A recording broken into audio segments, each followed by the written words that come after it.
Kumaranellur sport football മേളയുടെ season 4-ന്റെ ticket launching നടന്നു. കപ്പൂർ ഗ്രാമപഞ്ചായത്ത് പ്രസിഡന്റ് ഷറഫുദ്ദീൻ കളത്തിൽ ഉദ്ഘാടനം നിർവഹിച്ചു. കുമരനെല്ലൂർ GHSS സ്കൂൾ ഗ്രൗണ്ടിൽ ഡിസംബർ 22 മുതലാണ് Akhila Kerala flood light sevens football മേള നടക്കുക. മേളയുടെ സീസൺ ടിക്കറ്റിന്റെ ലോഞ്ചിംഗ് കുമരനെല്ലൂരിൽ കപ്പൂർ ഗ്രാമപഞ്ചായത്ത് പ്രസിഡന്റ് ഷറഫുദ്ദീൻ കളത്തിൽ വ്യവസായ സംരംഭകനും സ്പോർട് മെമ്പറുമായ MV നാസറിന് നൽകി ഉദ്ഘാടനം ചെയ്തു. ഈ മാസം 22-ാം തീയതി നടക്കുന്ന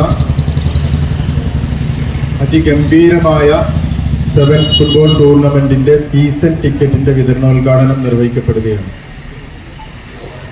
ഒരു ടൂർണമെന്റ് ജനപങ്കാളിത്തത്തോടുകൂടി നടത്തുന്നതിന് വേണ്ടിയിട്ടുള്ള ഒരു ശ്രമത്തിന്റെ ഭാഗമായിട്ടാണ് ഈ വർഷവും നമുക്കറിയാം സ്പോർട്ട് അതിഗംഭീരമായി തന്നെ അതിന്റെ പ്രവർത്തനങ്ങൾ ആരംഭിച്ചു കഴിഞ്ഞിട്ടുണ്ട്. നമ്മളെ സീസൺ ടിക്കറ്റും അതുപോലെ തന്നെ സ്പോൺസർമാരുടെ സഹായത്തോടു കൂടിയുള്ള ഈ ടൂർണമെന്റ് വലിയ വിജയവും അതോടൊപ്പം തന്നെ വലിയ ആഘോഷവുമാക്കി മാറ്റുന്നതിന് വേണ്ടിയിട്ടുള്ള പ്രവർത്തനമാണ് തുടർന്നുള്ള ദിവസങ്ങളിൽ നമ്മൾ എല്ലാവരും ഏറ്റെടുത്ത് നടത്തേണ്ടത്. മെയിൻ സ്പോൺസറായ ഷമീർ ട്രേഡേഴ്സ് MD ഷമീർ ആളത്ത് ഹൈദരാലിക്ക് നൽകി രണ്ടാമത് വിൽപ്പന നടത്തി. Sport tournament committee chairman CM Ali അധ്യക്ഷത വഹിച്ചു. മാധവൻകുട്ടി ചടങ്ങിൽ സ്വാഗതവും K നൂറുൽ അമീൻ നന്ദിയും പറഞ്ഞു. മറ്റ് സ്പോർട് അംഗങ്ങൾ, നാട്ടുകാർ തുടങ്ങിയവർ ചടങ്ങിൽ സംബന്ധിച്ചു. NCV news Thrithala.